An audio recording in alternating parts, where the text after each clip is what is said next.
성도 여러분, 요즘에 제가 비엔나에 올라오면서 주말에 머물 방을 구하게 되었습니다.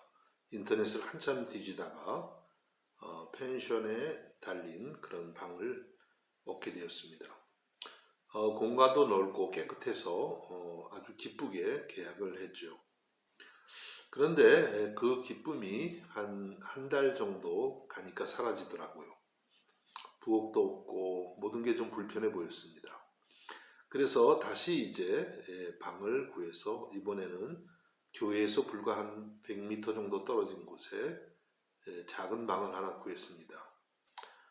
방은 비록 작지만 부엌도 있고 세탁기도 있고 장롱도 있는 아주 깨끗하고 좋은 곳입니다.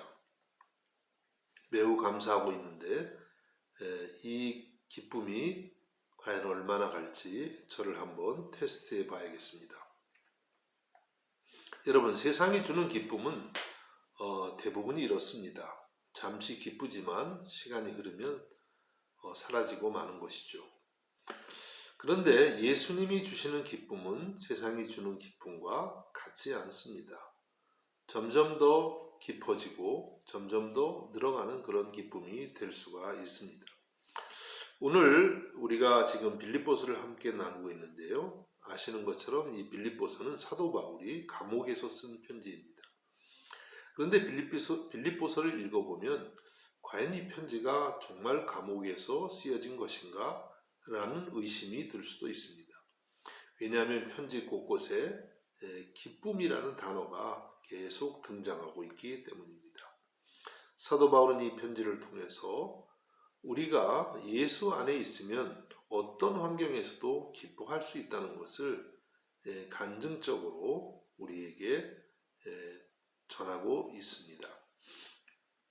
어떻게 우리가 이런 기쁨을 누릴 수 있을까요? 오늘 말씀 1절입니다. 끝으로 나의 형제들아 주 안에서 기뻐하라. 너에게 같은 말을 쓰는 것이 내게는 수고로움이었고 너에게는 안전하니라. 주 안에서 기뻐하라고 그렇게 말씀합니다.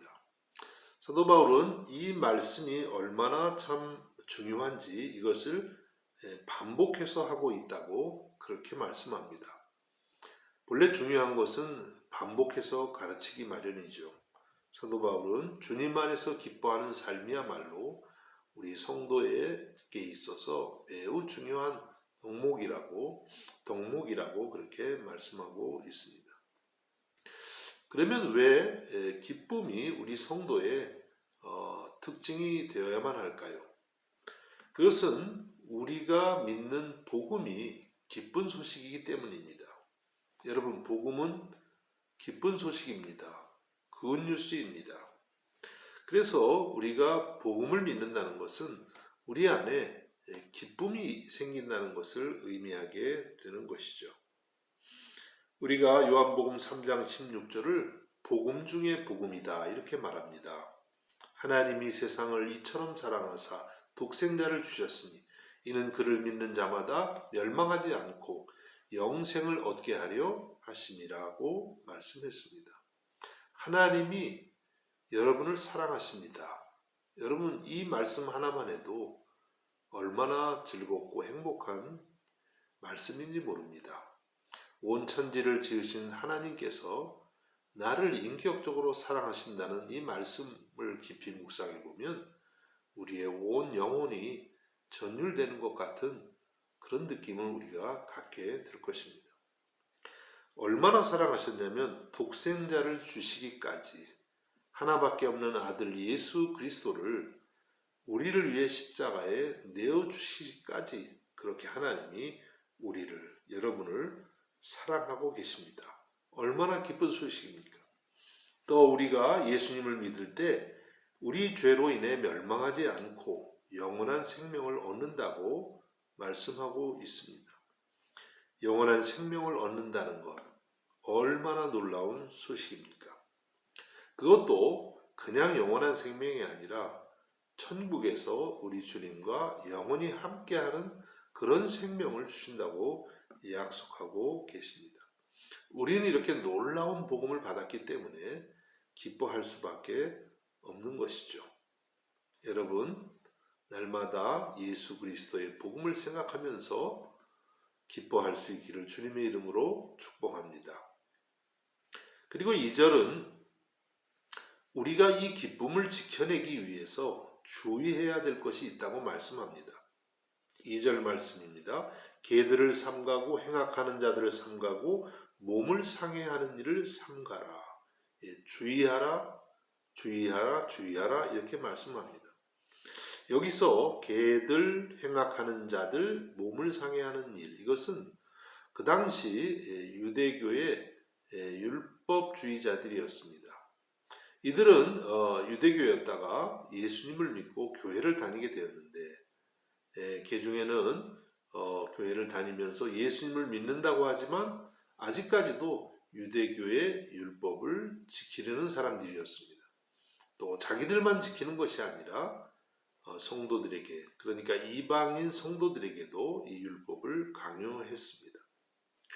이러한 율법주의적 교훈이 초대교회를 어지럽게 했던 것입니다. 사도 바울은 그들을 개들이라고까지도 표현합니다. 사실 이 표현은 유대인이 이방인을 볼 때에 쓰던 표현인데 역으로 바울 사도가 유대 율법주의자들 향해서 이렇게 개들을 삼가라고까지 말씀을 하고 있습니다.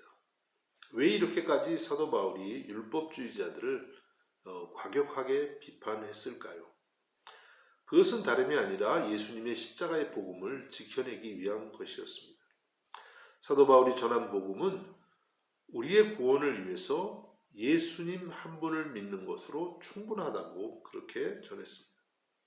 그런데 유대의 율법주의자들은 여기에다가 인간의 공로를 덕지덕지 붙였던 것이죠. 만일 그렇게 복음이 계속 전해졌다면 기독교는 어쩌면 유대교의 한 종파로 전락했을지도 모릅니다. 그래서 사도 바울은 오직 예수, 오직 믿음, 오직 은혜로 구원을 얻는 이 복음을 지키기 위해서 이렇게 과격한 표현까지 쓴 것입니다. 여러분, 우리들도 우리의 복음의 기쁨을 뺏으려는 율법주의적인 모든 것들을 삼갈 수 있기를 간절히 바랍니다. 사실 우리 한국인들에게는 이 율법주의적인 사고가 은연중에 배어 있다고 하겠습니다. 제가 청년 때 친구들과 논산 지역으로 겨울방학 때 전도여행을 떠난 적이 있었습니다. 시골이라 그런지 만나는 분들이 할머님들이 많으시더라고요. 그래서 할머님에게 예수님을 믿으면 모든 죄를 사함받고 영생을 얻습니다. 하나님이 영원한 천국을 선물로 주십니다. 이렇게 말씀을 드렸습니다. 그랬더니 할머니 한 분이 그렇게 답을 하시더라고요. 염치가 없지. 어떻게 그렇게 큰 것을 그냥 받느냐고 이렇게 말씀을 하시더라고요. 염치가 없지. 우리 한국 사람들은 염치가 있는 민족 같습니다. 물론 좋은 것입니다. 염치가 있다는 것은 좋은 것인데 우리가 예수님의 복음을 받아들일 때는 어쩌면 좀 염치가 없어야 됩니다. 하나님이 주시는 영원한 생명의 선물을 감사함으로 받으면 됩니다. 또 이렇게 받고 난 다음에는 염치가 있어야죠. 주님이 날 위해서 그렇게 십자가에서 죽기까지 하셨는데 나도 주님을 위해서 최선을 다해서 살아야겠다라고 우리들이 마음에 결단하는 것입니다. 여러분, 우리 안에서 복음을 빼앗아가려는 이런 인간의 공로를 내세우는 것들을 여러분들이 주의하시기를 바랍니다. 또 이단들도 사실은 가만히 보면 다 율법주의자들입니다.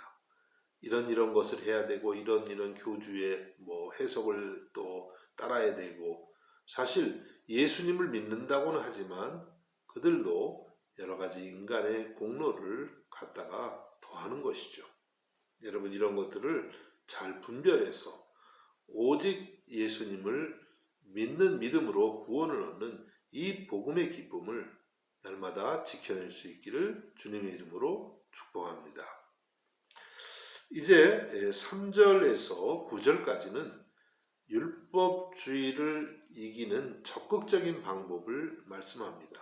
그러니까 우리의 복음의 기쁨을 지켜내는 그런 적극적인 방법을 말씀하고 있죠. 우선 3절입니다. 하나님의 성령으로 봉사하며 그리스도 예수로 자랑하고 이렇게 말씀합니다.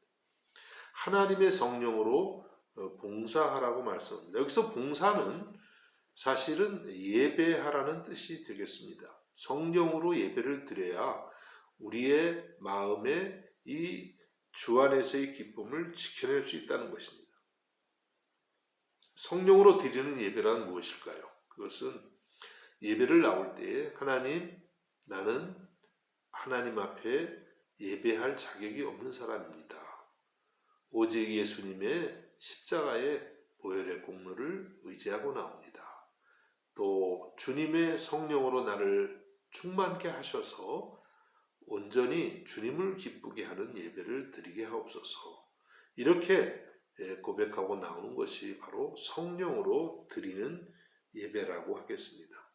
이렇게 예배할 때에 우리의 예배가 하나님께 상달되고 또 예배가 끝난 이후에 우리의 마음에 하나님의 은혜가 채워지는 것입니다.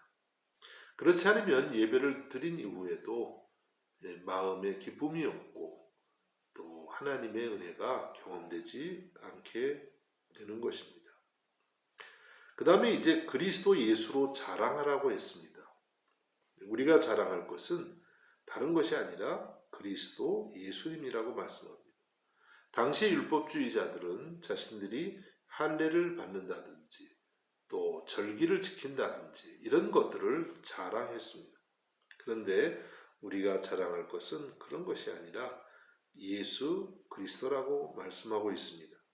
여러분, 날마다 우리들도 이렇게 예수님을 자랑하기를 원합니다. 우리가 혹시 인간적으로 자랑할 것이 있을지라도 사실 그것도 가만히 생각해 보면 전부 우리 주님이 주신 것입니다. 그래서 우리는 예수님께 영광을 돌리는 그와 같은 삶을 배워갈 수 있기를 바랍니다. 이제 4절에서 6절입니다. 그러나 나도 육체를 신뢰할 만하며 만일 누구든지 다른 이가 육체를 신뢰할 것이 있는 줄로 생각하면 나는 더욱 그러하리니 나는 8일 만에 할례를 받고 이스라엘 족속이요 베냐민 지파요 히브리인 중에 히브리인이요 율법으로는 바리새인이요 열심으로는 교회를 박해하고 율법의 의로는 흠이 없는 자라. 사도 바울이 자신들의 인간적인 것을 자랑하는 사람들을 향해서 자신도 만일 자랑하려면 그들보다도 사실은 더 많은 자랑거리가 있다고 그렇게 말합니다. 그런데 사도 바울은 7절과 8절에서 다시 이렇게 고백합니다. 그러나 무엇이든지 내게 유익하던 것을 내가 그리스도를 위하여 다 해로 여길 뿐더러 또한 모든 것을 해로 여김은 내 주 그리스도 예수를 아는 지식이 가장 고상하기 때문이라. 내가 그를 위하여 모든 것을 잃어버리고 배설물로 여김은 그리스도를 얻고. 사도 바울은 자기가 인간적으로 자랑할 수 있는 그것들은 사실 예수님을 믿는데 해가 되었을 뿐이라고 말합니다. 그래서 그 모든 것을 배설물로 여기까지 했습니다. 그럼으로써 그는 오직 예수 그리스도 한 분을 더욱더 알기 원했던 것입니다. 여러분, 그렇습니다. 우리들도 살아가면서 진정한 가치 있는 것을 알게 되면 그 전에 알았던 것들이 다 무가치하게 보일 수밖에 없습니다. 예를 들어서 전에 제가 어렸을 때는 이 주판을 많이 사용했습니다. 계산할 때 상당히 그것이 앞선 그런 문명이라고 생각했습니다. 근데 요즘에 주판 사용하는 사람들이 있나요? 글쎄, 혹시 주판 매니아는 그럴지 모르겠습니다. 그런데 대부분은 다 핸드폰에 나와 있는 계산기를 사용하죠. 그래서 주판은 사실상 그렇게 가치가 없게 된 것입니다. 또 만일에 우리가 금반지가 하나 생겼는데 누가 여러분에게 와서 다이아몬드 주먹만한 큰 다이아몬드 덩어리를 준다고 생각해봐요.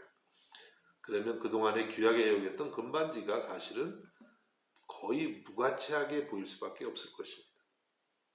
여러분, 우리들이 예수님을 알게 되고 또 알아가면 알아갈수록 사실은 우리가 그동안 세상에서 추구했던 가치들이 이와 같이 가치가 없어질 수밖에 없습니다. 예수님 한 분만으로 만족하게 되는 것이죠. 여러분, 이와 같은 은혜가 있기를 우리 주님의 이름으로 축복합니다. 이런 말씀을 드리면 어떤 분들은 그러면 우리는 다 잃어버리고 마는 거 아닌가 라고 생각하실 수도 있겠습니다. 그러나 그것은 아닙니다. 우리가 하나하나 잃어가면서 오히려 모든 것의 모든 것이 되시는 예수님을 얻게 되는 것입니다. 여러분, 날마다 이와 같은 은혜가 있기를 간절히 바랍니다. 그리고 마지막으로 9절 말씀을 살펴봅니다. 그 안에서 발견되려 함이니 내가 가진 의의는 율법에서 난 것이 아니요 오직 그리스도를 믿음으로 말미암은 것이니 곧 믿음으로 하나님께로부터 난 것이라.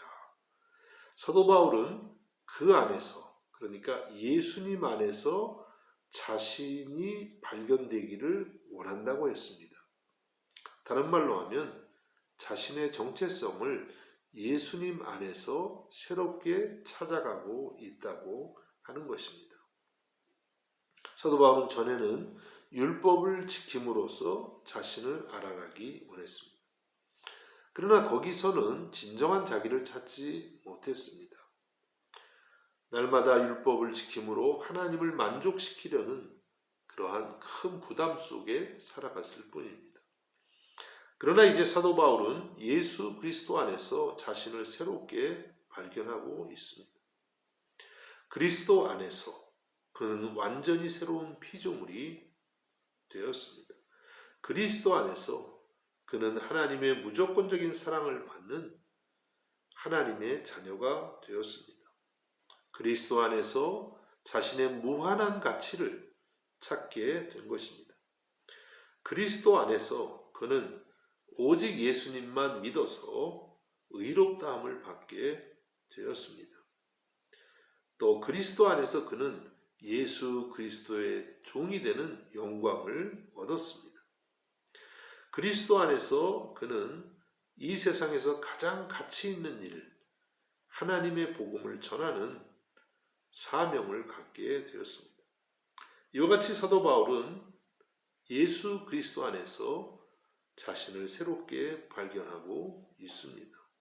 이것이 바로 사도 바울의 정체성이었고 자존감이었고 행복이었고 기쁨이었던 것입니다. 비록 그가 감옥 안에 있었지만 그리스도 안에 있는 사도 바울의 영혼은 놀라운 기쁨과 은혜를 누리고 있었던 것입니다. 여러분, 우리들도 날마다 예수 그리스도 안에서 우리를 새롭게 발견해 갈 수 있기를 원합니다. 세상이 바라보는 내가 아닙니다. 사람들의 평가도 아니고 내 스스로 평가하는 것도 아닙니다. 내가 가진 것도 아니고 내가 이룬 것도 아닙니다. 오직 예수 그리스도 안에서 나를 새롭게 발견해가는 복된 하루하루가 되실 수 있기를 바랍니다. 주님 안에서 기뻐할 수 있기를 바랍니다. 그래야 해서 여러분을 통해서 기쁜 소식, 주님의 복음이 땅끝까지 증거될 수 있기를 우리 주님의 이름으로 축복합니다. 기도하겠습니다. 하나님 아버지, 감사합니다. 예수님 안에서 우리를 새롭게 깨닫게 하시니 감사드립니다. 우리의 기쁨, 우리의 행복을 주님 밖에서 찾으려 했던 우리들, 주님 앞에 나옵니다. 오늘 주신 말씀처럼 주님 안에서 참된 기쁨, 지속적인 기쁨을 알아가고 배워가는 저희들이 되게 하여 주옵소서. 예수님의 이름으로 기도하옵나이다. 아멘.